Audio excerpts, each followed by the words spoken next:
చూడండి ఫ్రెండ్స్, ఇవాళ ఏటికి చేపలకు ఎంతమంది వచ్చారో. అటు పక్కకు ఉన్నారు, ఇటు పక్కకు ఉన్నారు. కింద హారన్ పోయి గాలాలు కొడతాడు, కొరమేను కిందకు పోయాడు గాలాలు కొట్టుకుంటా.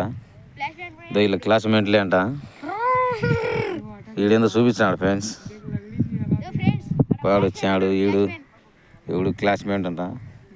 అందరు వచ్చారు చూడండి ఫ్రెండ్స్. చేపలు అయితే అస్సలుగా పడలేదు. చేపలు చూపి బజా బాషా, గులాబ్ జామున్ బాషా. ఈడే గులాబ్ జామున్ బాషా, మన కొత్త బాషా. ఒక 2 చేపలు పడినాయి ఫ్రెండ్స్. చూడండి ఫ్రెండ్స్, ఉత్తిత్ నారాయణ చేప అంట అది. ఇది మా ఇర్ఫాన్ పడ్డాడు ఫ్రెండ్. ఇది చూడండి, మన వాడు బొల్లి మొహం కూడా పెరుగుతాడు ఫ్రెండ్స్. పెరిగాడు అసలు, మా ఇంటికి పోతే పెరుగుతారు నీకు. ఓకే ఫ్రెండ్స్, నెక్స్ట్ వీడియోలో మళ్ళీ కలుసుకుంటాం. బాయ్.